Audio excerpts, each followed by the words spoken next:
Yeah. Just, it doesn't make much sense. But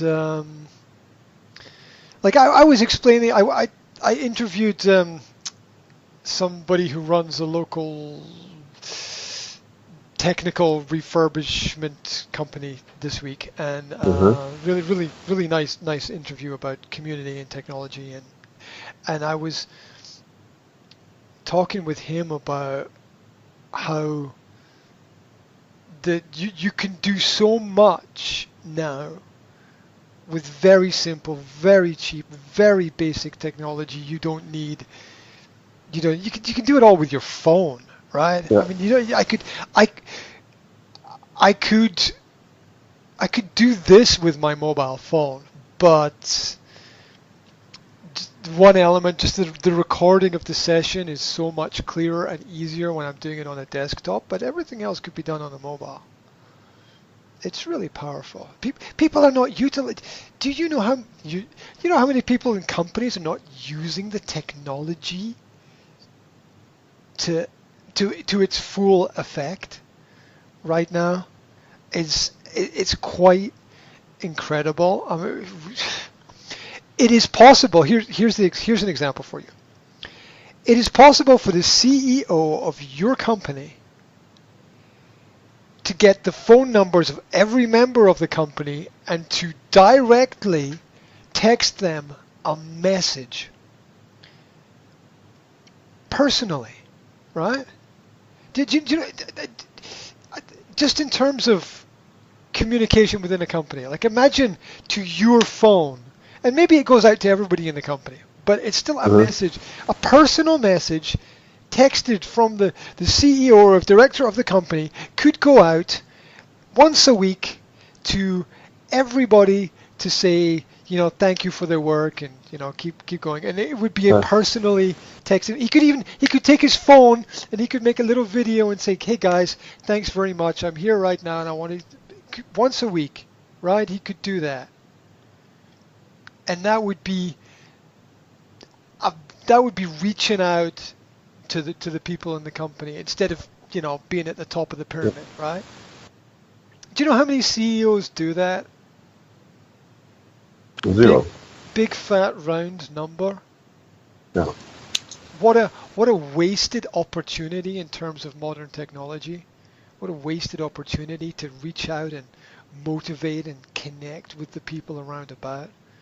Um, it's it's the, just today I contacted a number of companies who want me to do some work with them, and I said, let's Skype and talk about it. They said no. So we have to meet face to face. Mm. And now I respect that, and they're local companies here, so I'll go and meet them face to face. But we already talked about time management, and I agree with you. But what if, just theoretically, what if there's another level, right? What if this agreement and understanding that we have about how things work, what if that's not the top level? What if that's only halfway up the scale? What if there's another way, another method, another understanding that's better?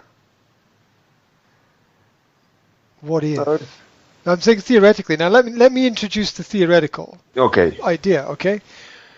More important than trust is relevance, because relevance comes relevance leads you to connection. Trust leads you to faith. Essentially, they will diverge and go to Yeah. different points. The people that the people that communicate with you in a relevant way are easier for you to communicate with. What's the example? Badminton, right? You go to badminton for whatever reason, fun, sport, friends, energy, something different, whatever, everybody gets something different from the sports they do. If someone realizes that badminton matters to you, and they come to you from the perspective of badminton, trust is important, but relevance comes first, because they know what matters to you.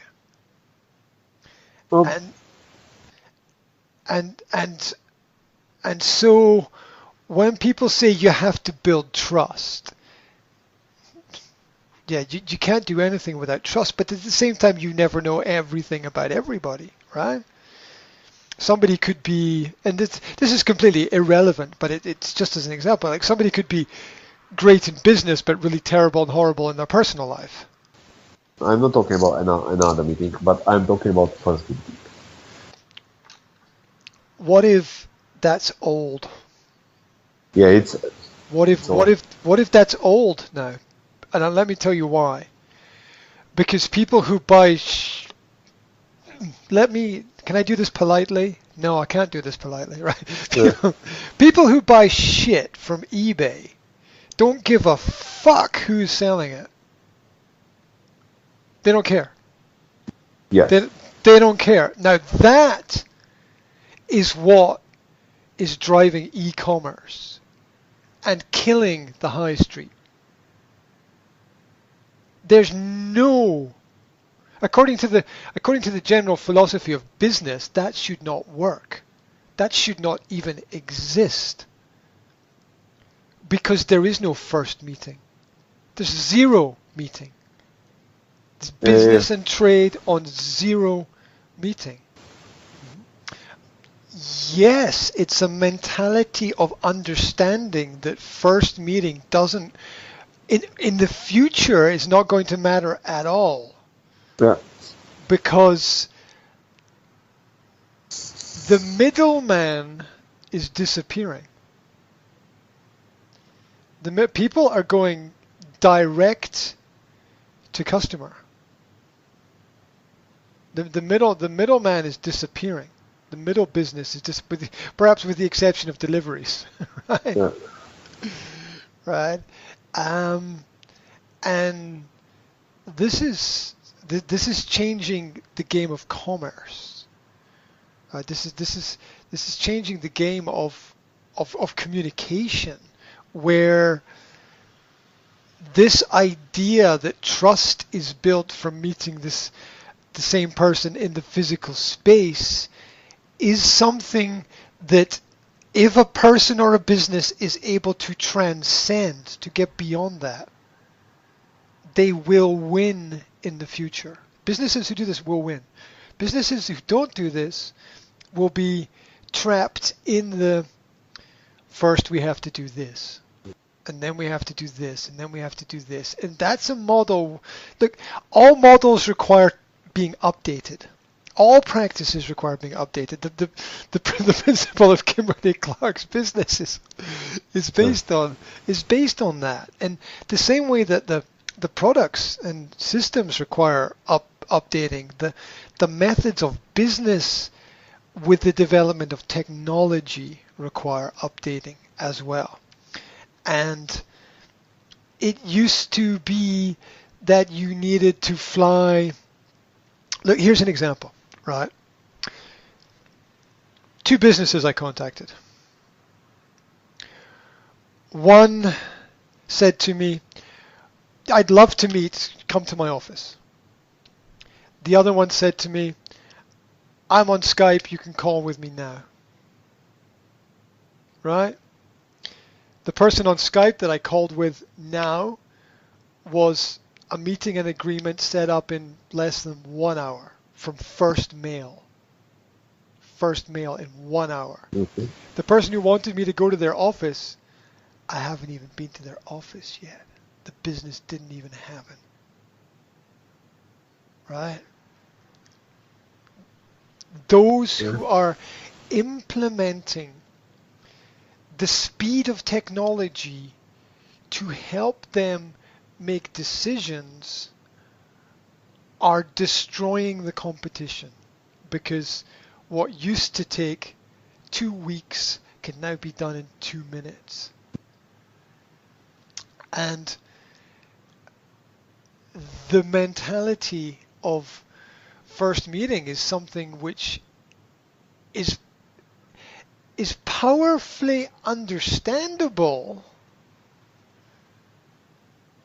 but anybody who tries to run their future business like that is going to be trapped within what is the 6 degrees of separation network.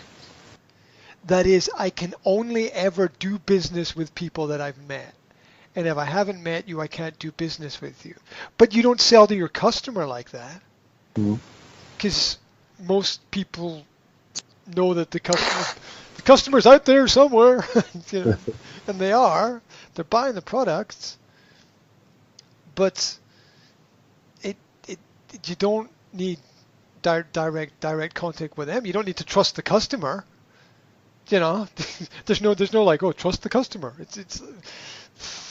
It's a whole different mind game now from what it was before, with worldwide shipping and production and Amazon having to fulfill pre-orders now. Amazon now pre-ship based on projected orders.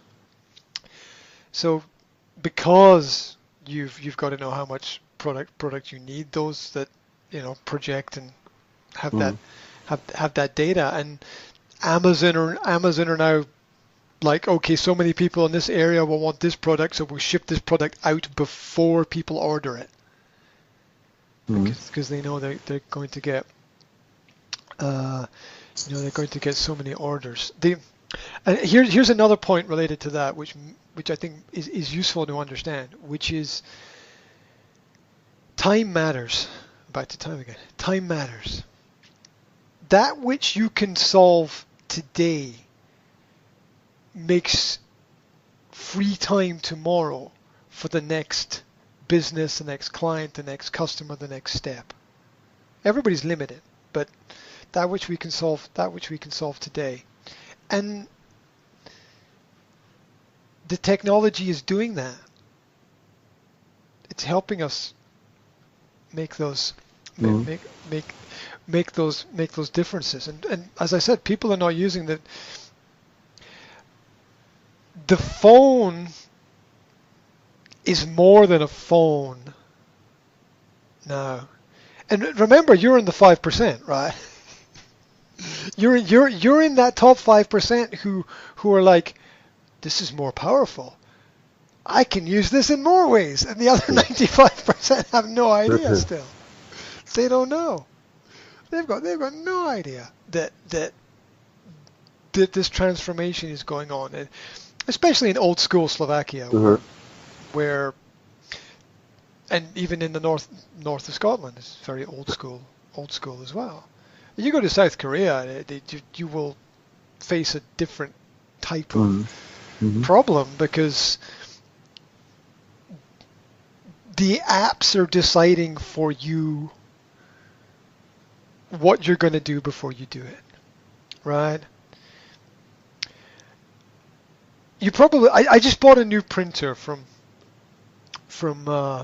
let me tell you about customer services. I'm talking. Is it okay? Can I continue? I got something to customer services. Yes. Let me tell you about customer services, right? So I went to this shop that sells secondhand technology and computers and stuff, and I said I want to buy a printer. You know, which one of these printers is, you know, which one's the cheapest with, you know, which printer has the least cost for the ink that you have to buy? Because the printer basically you get for free, and then the printer basically you get for free, and then the ink you have to buy, and it's the ink that's expensive, right? Yeah. That's the way it works with printers, right? So I went to the shop. I said, okay, you know, which printer has the cheapest ink? You know, which is the best one to buy? The guy working there, he said, if you're looking for the best deal, he said, go to that shop over there, right? And buy a new Hewlett-Packard printer. And I said, what, you want me, I should like buying a new printer is, he said the old printers use so much ink that he said it's crazy. The best thing to do is go over there, buy a new printer. And HP have got this, that their new £30 printers, like €30 printers, where they send you ink automatically before the ink runs out on your printer. Your printer is connected to the internet. Hewlett-Packard monitor how much ink you use, and they send you ink before your ink runs out. Right. And the different packages, you can pay £2 a month for this service. It's like a regular payment. Yeah. And you don't care. Yeah. £2 a month, and Hewlett-Packard monitor the ink in your printer and send you new ink before the old ink runs out. Yeah, but for you, it's £2 per month plus price of ink.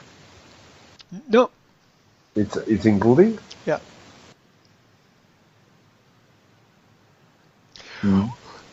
They have won. They've just destroyed the whole market. Yeah. No one is going to buy anything else. Ever. Right? Right? Yeah, but it sounds really, really good. So yeah. It's mindset. They understand. They understand it's moving things faster.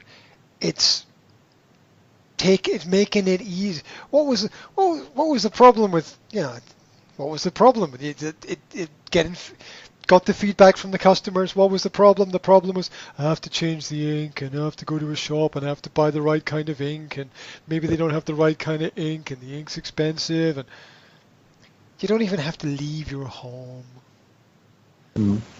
You make a one-time payment for the printer, which is it's like €30, £30, something around there.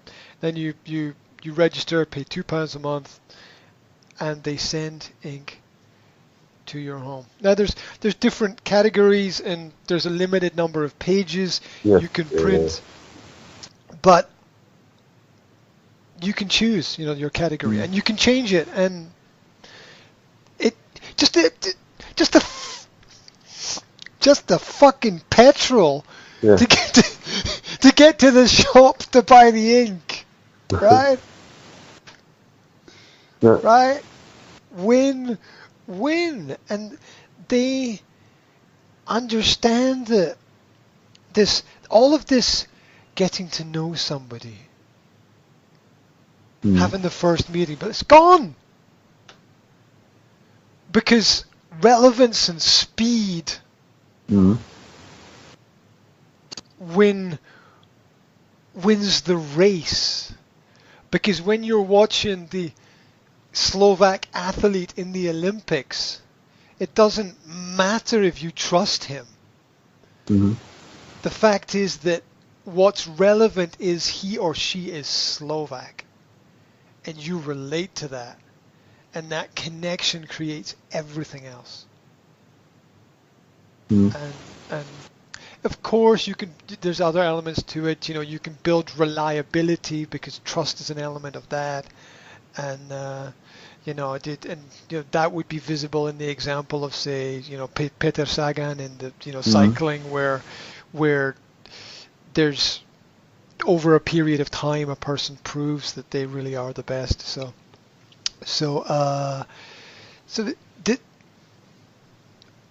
the old system is being, there's a word, circumnavigated. People are finding other ways around that, and those who get there first get the cookies. Right? They get the cookies and the milk. Right?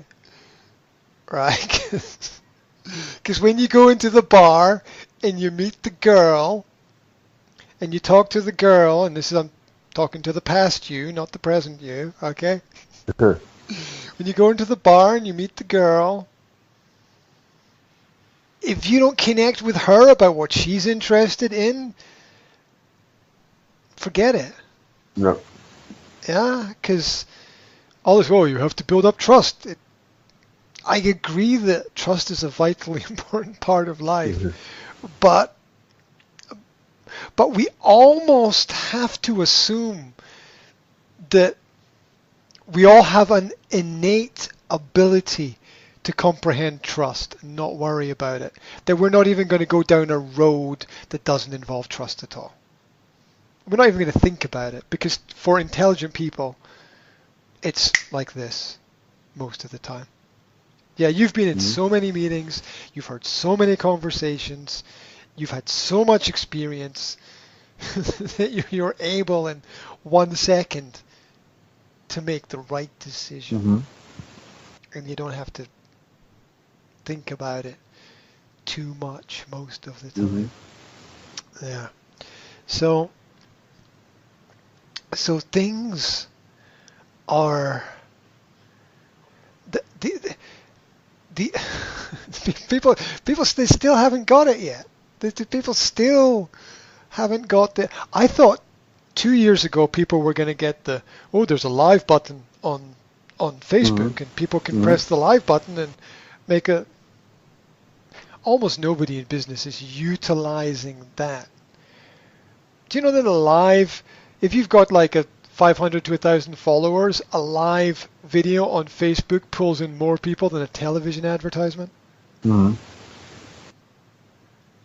And it's permanent, and your followers share it with everybody else. You can't do that with a television advertisement. You can't do that with a picture in a newspaper. You can't do that with a page in a magazine. This and the young people today who become the customers tomorrow are living that and understanding that, and that's why people need to take it more seriously, because employing your cousin to do your social media is the worst strategy in human history. Yeah, or I got my friend's sister to do some. No. You gotta take that stuff a bit more seriously.